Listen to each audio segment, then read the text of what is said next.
جرم و سزا اور تحقیق و تفتیش کا شاندار شاہکار، چند گنا اور صحیح قسط نمبر 1۔ سردی کے دن تھے، کئی روز کے بعد آج دھوپ نکلی تھی۔ میں تھانے کے صحن میں بیٹھا ساتھی عملے سے گپ شپ کر رہا تھا۔ قریبی محلے سے 2 آدمی آئے اور انہوں نے بتایا کہ حاجی کرامت کے گھر قتل ہو گیا ہے۔ یہ خبر نہایت چونکا دینے والی تھی۔ میں کرامت کو ذاتی طور پر جانتا تھا۔ 40-45 سال عمر تھی۔ شہر میں اس کی کپڑے کی کافی بڑی دکان تھی۔ کھاتا پیتا آدمی تھا۔ پچھلے سال اس نے دوسری شادی کی تھی اور پھر حج کر کے آیا تھا۔ میں نے اطلاع دینے والوں سے پوچھا تو انہوں نے بتایا کہ کرامت کی دوسری بیوی عطیہ قتل ہو گئی ہے۔ یہ خبر روح فرسا تھی۔ میں اسی وقت عملے کے ساتھ حاجی کرامت کے گھر پہنچا۔ وہاں رونا پیٹنا مچ چکا تھا۔ حاجی کرامت ننگے سر، ہاتھوں میں چہرہ چھپائے بیٹھا تھا۔ میں اسے لے کر فوراً موقع واردات پر آیا۔ گھر والوں نے وہی غلطی کی تھی جو لوگ عام طور پر کرتے ہیں۔ لاش فرش پر ملی تھی مگر اسے اٹھا کر چارپائی پر رکھ دیا گیا تھا۔ کمرے میں آمد و رفت پر کوئی پابندی نہیں تھی اور یقینی بات تھی کہ قاتل کا کھرا نایاب ہو چکا ہوگا۔ میں نے رونے چلانے والی عورتوں کو کچھ دیر باہر رہنے کی ہدایت کی اور بغور جائے واردات کا معائنہ کرنے لگا۔ یہ ایک درمیانے سائز کا کمرہ تھا۔ ان دنوں شہر میں ایسے ہی کمرے ہوا کرتے تھے۔ 2 پلنگ ساتھ ساتھ جڑے ہوئے تھے۔ ایک الماری تھی جس کے دروازے پر بڑا سا آئینہ لگا تھا۔ الماری کے آدھ کھلے دروازے سے بناؤ سنگھار کا سامان بھی جھانک رہا تھا۔ کمرے میں جدوجہد کے زیادہ آثار نہیں تھے، صرف بستر پر سلوٹیں تھیں۔ فرش پر خون کے بڑے بڑے لوتھڑے جمے ہوئے تھے جن پر عورتوں نے چولہے کی راکھ ڈال دی تھی۔ مرنے والی کی عمر 26 سال کے قریب تھی۔ منہ کھلا ہوا تھا اور گردن دیکھ کر ایسے محسوس ہوتا تھا جیسے بکرے کو تکبیر ڈالی گئی ہو۔ موقع واردات اچھی طرح دیکھنے کے بعد میں باہر چلا آیا۔ آنسو بہاتا ہوا حاجی کرامت میرے ساتھ تھا۔ بیٹھک میں آ کر میں نے حاجی کرامت سے کہا، حاجی صاحب، جو کچھ ہوا اس کا افسوس ہر سننے والے کو ہوگا۔ مجھے بھی اس واقعے پر دلی رنج ہوا ہے، لیکن میں قاتل کو زیادہ موقع نہیں دینا چاہتا۔ بہتر ہے کہ فوری طور پر اس کی تلاش شروع کی جائے۔ امید ہے کہ آپ میرے چند سوالوں کے جواب دیں گے۔ حاجی کرامت نے آنسو ضبط کرتے ہوئے اقرار میں سر ہلایا۔ میں نے پوچھا، واردات کے وقت آپ کہاں تھے؟ حاجی کرامت نے کہا، میں صبح کی نماز پڑھنے گیا تھا۔ واپس آیا تو یہ اندھیر ہو چکا تھا۔ میں نے کہا، گھر میں اس وقت اور کون کون تھا؟ وہ بولا، میری بیٹی فاخرہ کے علاوہ کوئی نہ تھا۔ یہ فاخرہ آپ کی پہلی بیوی سے ہے؟ جی ہاں۔ آپ کی پہلی بیوی کہاں ہے؟ وہ 2 روز پہلے جھگڑا کر کے میکے چلی گئی تھی۔ میں نے کہا، حاجی صاحب آپ کس پر شک کر رہے ہیں؟ حاجی کرامت کے چہرے پر الجھنیں ہی الجھنیں نظر آنے لگیں۔ وہ گلوگیر ہو کر بولا، انسپکٹر صاحب میں کچھ نہیں کہہ سکتا، کچھ بھی نہیں کہہ سکتا۔ میں نے کہا، آپ کی باتوں سے پتہ چلتا ہے کہ سوکنوں والا جھگڑا آپ کے گھر میں بھی موجود تھا۔ کہیں ایسا تو نہیں کہ یہ قتل اسی وجہ سے ہوا ہو؟ حاجی کرامت خاموش ہو گیا، شاید اسے کوئی مناسب جواب نہیں مل رہا تھا۔ میں نے کہا کہ آپ کی بیٹی فاخرہ کی عمر کیا ہے؟ وہ بولا، تقریباً 18 سال۔ کیا وہ قتل کر سکتی ہے؟ حاجی کرامت بے قراری سے پیشانی مسلنے لگا۔ پتہ نہیں جی کیا ہوا اور کس نے کیا ہے۔ میں نے کہا، آپ ذرا اپنی صاحبزادی کو بلائیں۔ چند منٹ بعد اچھے قد کاٹ کی ایک جوان لڑکی کمرے میں آ گئی۔ حاجی کرامت نے اس کی عمر 18 سال بتائی تھی مگر اپنی صحت کے اعتبار سے وہ 22-24 کی لگتی تھی۔ اس کی ناک ہو بہو باپ پر گئی تھی، یعنی تھوڑی سی پھولی ہوئی تھی اور چہرہ خوبصورت ہونے کے باوجود کچھ کرخت تھا۔ وہ روتی ہوئی آئی تھی اس لیے آنکھیں سرخ تھیں۔ تاہم اسے یہ دیکھتے ہی کہا جا سکتا تھا کہ اپنی سوتیلی ماں کی موت کا اسے کچھ زیادہ دکھ نہیں تھا۔ وہ کچھ گھبرائی ہوئی بھی تھی۔ میں نے حاجی کرامت اور چند دوسرے افراد کو باہر جانے کا حکم دیا اور تنہائی میں لڑکی سے پوچھ گچھ شروع کی۔ تقریباً پون گھنٹہ اس سے گفتگو ہوتی رہی۔ اس گفتگو سے حاصل شدہ معلومات کا خلاصہ یہ ہے، میرے باپ کی صرف 2 بیٹیاں ہیں۔ ایک بیٹی پیدا ہوتے ہی مر گئی تھی۔ میں چھوٹی ہوں۔ بڑی کی شادی 3 سال پہلے ہو چکی ہے۔ میرا باپ نرینہ اولاد چاہتا تھا، اس لیے اس نے دوسری شادی کر لی۔ میری سوتیلی ماں کا نام عطیہ تھا۔ وہ کنواری تھی اور ایک غریب گھرانے سے تعلق رکھتی تھی۔ ماں باپ نے کھاتا پیتا گھرانہ دیکھ کر دوسری جگہ رشتہ دے دیا۔ عطیہ کا سلوک میرے اور میری ماں کے ساتھ اچھا نہیں تھا۔ 5-6 مہینے سے تو حالات زیادہ بگڑ گئے تھے۔ وہ ابا جان کو ہمارے خلاف بھڑکاتی رہتی تھی مگر ہم ماں بیٹی نے کبھی اپنی طرف سے لڑائی بڑھانے کی کوشش نہیں کی۔ پرسوں بھی ابا جان کو اور چھوٹی امی کی طرف سے ہی لڑائی بڑھی تھی۔ چھوٹی امی کی طرفداری کرتے ہوئے ابا جان نے امی کو بری طرح ڈانٹا اور بیوقوف، حرامزادی اور پاگل نہ جانے کیا کیا کہا۔ امی روتی ہوئی نانا کے گھر چلی گئی۔ میں نے پوچھا، کیا تمہاری امی اس سے پہلے بھی میکے چلی جایا کرتی تھی؟ لڑکی کا جواب ہاں میں تھا۔ میں نے کہا، کیا تم اس کے ساتھ جایا کرتی تھی؟ میرے اس اچانک سوال نے فاخرہ کو بوکھلا دیا۔ اس کے ہونٹ تھرائے، پھر بہانہ کرتے ہوئے بولی، میری ایک سہیلی مجھے سیالکوٹ سے ملنے آ رہی تھی، اس لیے میں رہ گئی۔ میں نے پوچھا تو کیا وہ سہیلی آئی؟ فاخرہ ایک بار پھر ہکلا کر بولی، وہ تو نہیں آئی۔ میں نے پوچھا جس وقت تمہاری چھوٹی امی کا قتل ہوا تم کہاں تھیں؟ وہ بولی میں سو رہی تھی۔ پہلے ابا جان صبح کی نماز پڑھنے جایا کرتے تھے تو مجھے آواز دے کر جگایا کرتے تھے، مگر جب سے وہ خفا رہنے لگے ہیں مجھے جگا کر نہیں جاتے، اس لیے کبھی کبھی دن چڑھے آنکھ کھلتی ہے۔ میں نے کہا تمہیں کس نے بتایا کہ قتل ہو گیا ہے؟ وہ بولی حنیفہ نے، ہماری نوکرانی ہے، گھر ہی میں رہتی ہے۔ میں نے آواز دے کر سب انسپکٹر کو بلایا اور اسے کہا کہ حاجی صاحب کی نوکرانی کو بلایا جائے۔ سب انسپکٹر جی اچھا کہہ کر چلا گیا تو میں نے فاخرہ سے پوچھا، چھوٹی امی کے کمرے میں پہنچ کر تم نے کیا دیکھا؟ فاخرہ نے خشک ہونٹوں پر زبان پھیری اور سر ڈھانپتے بولی، چھوٹی امی کی لاش فرش پر پڑی تھی، سارے بال خون میں بھیگے ہوئے تھے، ابا جی منہ پھیر کر کھڑے تھے اور دھاڑے مار مار کر رو رہے تھے۔ میں بھی رونے چیخنے لگی، اتنے میں 3-4 پڑوسی آ گئے۔ انہوں نے سوچا کہ ابھی جان ہے، وہ چھوٹی امی کو ہسپتال لے جانا چاہتے تھے، مگر جب کمرے سے نکل کر روشنی میں دیکھا تو پتہ چلا کہ وہ مر چکی ہیں۔ ابا جان بھی چیخ رہے تھے، اب اس بد نصیب کو کہاں لے کر جا رہے ہو؟ انہوں نے اسے دوبارہ کمرے میں لا کر پلنگ پر لٹا دیا۔ اس دوران حنیفہ نامی ایک نوکرانی بھی آ گئی۔ یہ کوئی 30 برس کی عورت تھی، شکل کی اچھی تھی لیکن لباس پھٹا پرانا تھا، ہچکیوں اور آہوں سے اس کا سینہ دہل رہا تھا۔ وہ روتی ہوئی نیچے فرش پر بیٹھ گئی۔ میں نے فاخرہ کو باہر بھیج دیا اور حنیفہ سے پوچھ گچھ کرنے لگا۔ وہ آہوں اور سسکیوں کے درمیان میرے سوالوں کے جواب دیتی رہی۔ اس کی باتوں سے اندازہ ہوتا تھا کہ وہ سوکنوں کے جھگڑے میں بالکل غیر جانبدار ہے۔ اسے صرف اس بات کا دکھ تھا کہ حاجی صاحب کی بیوی اور اس کی نئی مالکن کا خون ہو گیا ہے۔ میرے پوچھنے پر اس نے بتایا کہ وہ حاجی صاحب کی بلند آواز سن کر جاگی۔ وہ زور زور سے عطیہ عطیہ پکار رہے تھے۔ وہ برآمدے میں سو ہی رہی تھی، اٹھ کر نئی مالکن کے کمرے میں پہنچی تو حاجی صاحب منہ چھپا کر رو رہے تھے۔ اس نے نئی مالکن کی لاش دیکھی اور چیختی چلاتی بی بی فاخرہ کے کمرے کی طرف بھاگی۔ فاخرہ اس وقت دروازے پر کھڑی تھی، وہ سخت گھبرائی ہوئی تھی۔ اس نے خود فاخرہ کو قتل کا بتایا تو وہ دونوں آگے پیچھے بھاگتی جائے واردات پر پہنچی۔ میں نے نوکرانی حنیفہ سے کرید کر کئی سوال پوچھے۔ میں جاننا چاہتا تھا کہ وہ اپنی بڑی مالکن اور اس کی بیٹی کے بارے میں کیا رائے رکھتی ہے۔ حنیفہ نے بتایا، تھانے دار صاحب مجھے کچھ پتہ نہیں یہ کیا ہو گیا ہے، اللہ جانے اس گھر کی خوشیوں کو کس کی نظر کھا گئی ہے۔ میں بڑی مالکن یا اس کی بیٹی پر کیسے شک کر سکتی ہوں؟ بڑی مالکن تو ویسے ہی گھر میں نہیں ہے، رہی فاخرہ تو وہ غصے والی ضرور ہے، لیکن اتنا بڑا اندھیر کیسے مچا سکتی ہے؟ مجھے تو لگتا ہے جی یہ سب تعویذ گنڈے کا کام ہے۔ چھوٹی مالکن کا کوئی تعویذ اس پر الٹا پڑ گیا ہے اور کسی ہوائی شے نے اس کا گلا کاٹ دیا ہے۔ میں نے حنیفہ کی بات نظر انداز کرنے لگا۔ لاش کو سب سے پہلے دیکھنے والا مقتولہ کا شوہر حاجی کرامت تھا۔ مقتولہ حاجی کرامت کی چہیتی بیوی تھی، لہذا اس پر شک کرنا فضول تھا۔ حاجی کرامت کے علاوہ اس وقت گھر میں فاخرہ اور نوکرانی حنیفہ موجود تھیں۔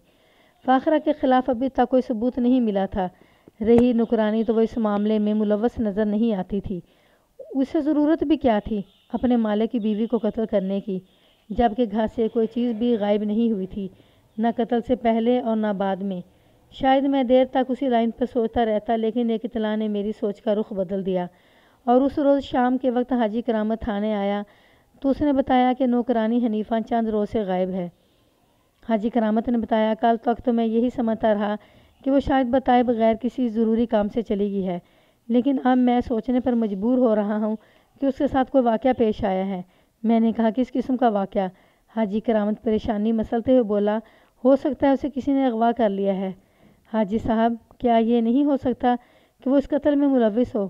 حاجی کرامت جلدی سے انکار میں سر ہلانے لگا، نہیں انسپکٹر صاحب، میں اسے خوب اچھی طرح جانتا ہوں، وہ پچھلے 4 برس سے ہمارے گھر میں ہے، بڑی بھلے مانس اور خاموش طبع عورت ہے، بس کام سے کام رکھنے والی۔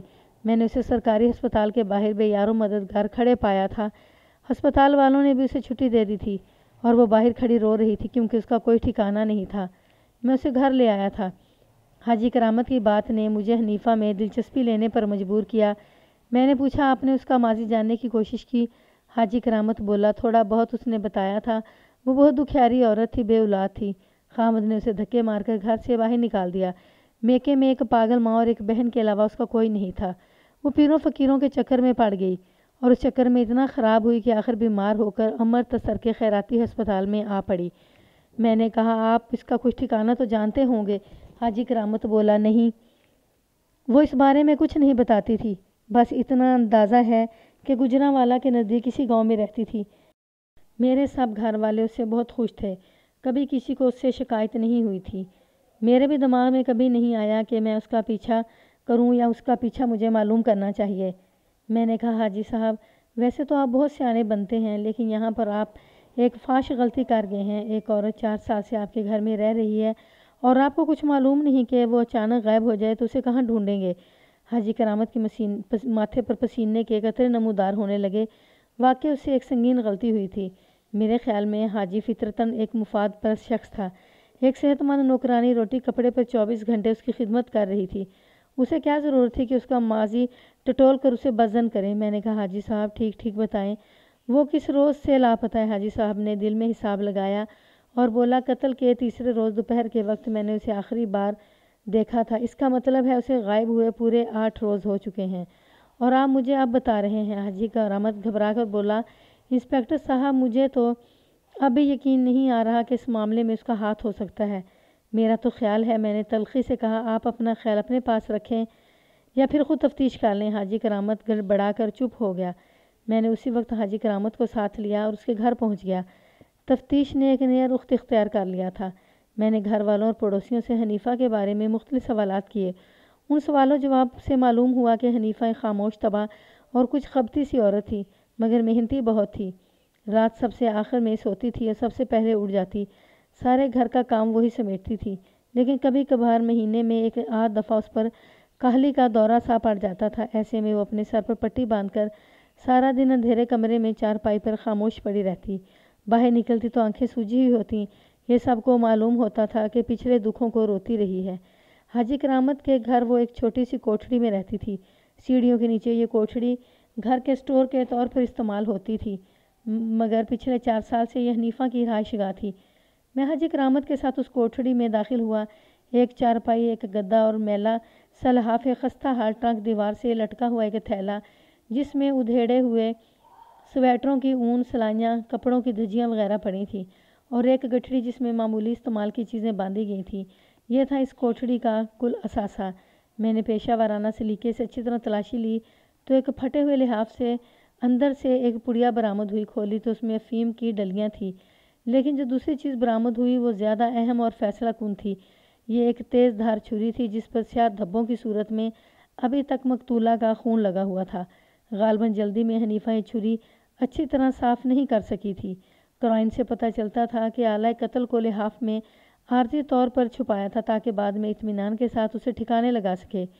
چھری برآمد ہونے کے بعد شک و شبہ کی بہت کم گنجائش رہ جاتی ہے۔ یہ قتل حنیفہ نے کیا تھا اور بعد ازاں گھبرا کر گھر سے فرار ہو گئی تھی۔ وہ اتنی بدحواس تھی کہ لحاف میں چھپایا ہوا آلہ قتل بھی بھول گئی تھی۔ مجھے رہ رہ کر عطیہ کے گلے کا زخم یاد آ رہا تھا۔ وہ یقیناً اسی چھری سے لگایا گیا تھا۔ حنیفہ نے یہ قتل کیوں کیا اور کیسے کیا؟ اکیلے کیا یا کسی کے ساتھ مل کر کیا؟ یہ بعد کی باتیں تھیں۔ پہلا مسئلہ اسے ڈھونڈنے کا تھا۔ وہ غائب تھی اور اپنا کوئی نشان پتہ چھوڑ کر نہیں گئی تھی۔ میں نے اسی روز سب انسپکٹر کی معیت میں وہ 2 تفتیشی پارٹیاں جڑرانوالہ کی طرف روانہ کیں اور انہیں ہدایت کی کہ وہ یہی موضوعات سے اچھی طرح چھان بین کریں۔ علاقے میں ایک تحصیلدار میرا واقف تھا۔ میں نے ایک سب انسپکٹر کو اس کے نام خط بھی لکھ دیا۔ یہ دونوں تفتیشی پارٹیاں کوئی 1 ہفتے بعد ناکام واپس آ گئیں۔ مجرمہ کا کوئی کھوج نہیں ڈھونڈ سکی تھی۔ میں بہت پریشان ہوا، مگر اسی روز یہ پریشانی کچھ کم بھی ہو گئی۔ بلاول شاہ نے مجھے ایک اور اہم اطلاع لا کر دی تھی، اور یہ اطلاع اس کیس میں بہت مفید ثابت ہوئی۔ کسی طرح بلال شاہ نے حاجی کرامت کی ایک پڑوسن سے معلوم کر لیا کہ حنیفہ کی پشت پر پکی سیاہی کا ایک نقش تھا۔ یہ نقش ایسا ہی تھا جیسے عموماً تعویذوں پر ہوتا ہے، مگر کاغذ کی بجائے یہ حنیفہ کی جلد پر تھا۔ ایک روز کنویں پر نہاتے ہوئے اس عورت کی نگاہ نقش پر پڑی تھی اور اس نے حنیفہ سے اس بارے میں پوچھا تھا۔ حنیفہ بڑی نفرت سے بولی تھی، یہ ایک اللہ مار ہے، جھوٹے پیر نے بنایا تھا۔ عورت نے حیرانی سے پوچھا، تم نے ایک غیر مرد سے نقش بنوا لیا؟ حنیفہ بیزاری سے بولی، جب عقل مت ماری جائے تو ایسا ہی ہوتا ہے۔ پھر اس نے اس بارے میں اور کوئی بات نہیں کی تھی۔ یوں اس عجیب و غریب نقش کی بات یہیں پر ختم ہو گئی تھی۔ بلال شاہ کی یہ اطلاع انگوٹھی میں نگینے کی طرح فٹ تھی۔ مجھے اس وقت کسی ایسی اطلاع کی ضرورت تھی۔ میں نے فوراً اس عورت سے ذاتی طور پر ملاقات کی، اور اس ملاقات کے نتیجے میں نے اسی روز جڑرانوالہ جانے کا فیصلہ کر لیا۔ قائنین جانتے ہوں گے ہمارے دیہی علاقوں میں خود ساختہ پیر فقیر کس طرح سادہ لوگوں کو لوٹتے ہیں۔ ان دنوں یہ کچھ مسائل زیادہ ہی تھے۔ جو گاؤں شہر سے جتنا دور ہوتا تھا اس میں خود ساختہ پیروں اور جادو ٹونے والوں کا اتنا ہی زور ہوتا تھا۔ مختلف دھوکے باز ہتھ کنڈے استعمال کرتے تھے۔ ہر دھوکے باز کا ایک مخصوص طریقہ کار ہوتا تھا جس کی وجہ سے وہ پہچانا جاتا تھا۔ میں جڑا والا روانہ ہوا تو مجھے ایک ایسے پیر کی تلاش تھی جو لوگوں کو پشت پر پکی سیاہی سے نقش تحریر کرتا تھا۔ ایک مقامی تھانے میں پہنچ کر میں نے ڈیرا جما لیا اور مطلوبہ پیر کی ٹو لگانی شروع کی۔ یہ کام میری توقع سے زیادہ آسان ثابت ہوا۔ دوسرے ہی روز ایک شخص سے اس پیر کا پتہ معلوم ہو گیا۔ اس کام کے لیے ہمیں زیادہ دور بھی نہیں جانا پڑا۔ یہ تھانے ہی کا ایک سنتری تھا۔ سکھ SHO اسے لے کر میرے پاس آیا اور بولا، بھا نواز خان یہ لے، نزدیک سے ہی کام بن گیا۔ سنتری نے سلوٹ کیا اور بولا، جناب میں جانتا ہوں ان پیر صاحب کا پتہ۔ یہ دیکھیے۔ اس نے اپنا گریبان کھولا تو سینے پر ایک چھوٹا سا نقش موجود تھا۔ ان انمٹ سیاہی سے خانے بنے ہوئے تھے اور ان میں کچھ باریک ہندسے اور لفظ لکھے ہوئے تھے۔ سنتری بولا، جناب بڑی پہنچ والا فقیر ہے، ہزاروں کو فیض ہو چکا ہے۔ یہاں سے 5-6 میل دور میرے گاؤں کے پاس ایک ہی گاؤں میں رہتا ہے۔ میں نے پوچھا، وہ پشت پر بھی نقش بناتا ہے؟ جی ہاں، جیسا کام ہو ویسا ہی نقش ہوتا ہے۔ اگر کسی کو خطرہ ہو کہ دشمن دھوکے سے وار کرے گا تو اس کی پشت پر نقش بنایا جاتا ہے۔ اگر دشمن سے ظاہری خطرہ ہو تو پھر چھاتی پر نقش بنتا ہے۔ اس طرح جیسا روگ ہو ویسا ہی علاج ہوتا ہے۔ بلاشا مسکرایا، اس کا مطلب ہے چور کی کلائی پر نقش بناتا ہوگا تاکہ وہ ہتھ کڑی سے بچا رہے۔ نہیں جی، سنتری نے کانوں کو ہاتھ لگایا، چوروں کو تو وہ اللہ والا قریب ہی نہیں پھڑکنے دیتا۔ ہاں، جو پکی توبہ کر لے اس کے دل پر نقش بنا دیتا ہے تاکہ اس کا دل نہ پھر جائے۔ سادہ لو سنتری کی باتیں سن سن کر رونا آ رہا تھا۔ بہرحال اگلے روز الصبح ہم نے گھوڑے لیے اور مقامی SHO کے ساتھ اس گاؤں کی طرف روانہ ہوئے۔ سنتری بھی ہمارے ساتھ تھا۔ یہ سردیوں کا موسم تھا۔ دیکھتے ہوئے دن ہمارے ہاتھ سے نکل گیا۔ ہم سنتری کے گاؤں پہنچے تو شام کے سائے لمبے ہو رہے تھے۔ رات گاؤں میں قیام کرنے کے سوا کوئی چارہ نہیں تھا۔ مقامی چودھری نے ہمیں ہاتھوں ہاتھ لیا۔ اگلے روز مرغن ناشتے کے بعد الصبح میں اور میرا ہیڈ کانسٹیبل پیر صاحب کے گاؤں روانہ ہوئے۔ ہم دیہاتیوں کے لباس میں تھے۔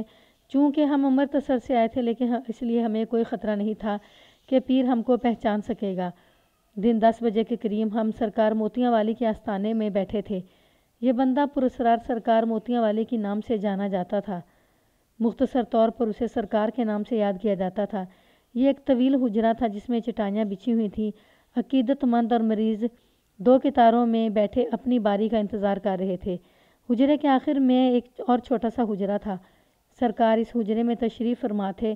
اس چھوٹے حجرے کے دروازے پر لکڑی کا ایک بڑا بکس رکھا تھا۔ اس سبز رنگ کا یہ بکس سرکار کا کیش بکس تھا۔ جو بھی مرد و زن سرکار کی زیارت کر کے نکلتا اس بکس میں کچھ پیسے ڈال دیتا۔ کچھ لوگ اناج کی پوٹلیاں اور گھی کے ڈبے وغیرہ بھی بکس کے قریب رکھ رہے تھے۔ آخر کوئی 2 گھنٹے بعد ہماری باری آئی۔ ایک شرمائی لجائی عورت باہر نکلی تو ایک خادم نے آنکھوں کے اشارے سے ہمیں حاضر ہونے کا اشارہ کیا۔ ہم اندر پہنچے تو ایک داڑھی منڈا میلا اور مستنڈا سا فقیر لکڑی کی چوکی پر آلتی پالتی مارے بیٹھا تھا۔ اس نے ہمیں اپنا عام عقیدت مند سمجھ کر جو شاطرانہ گفتگو کی وہ خاصی دلچسپ ہے مگر اس کے بیان سے بات طویل ہو جائے گی۔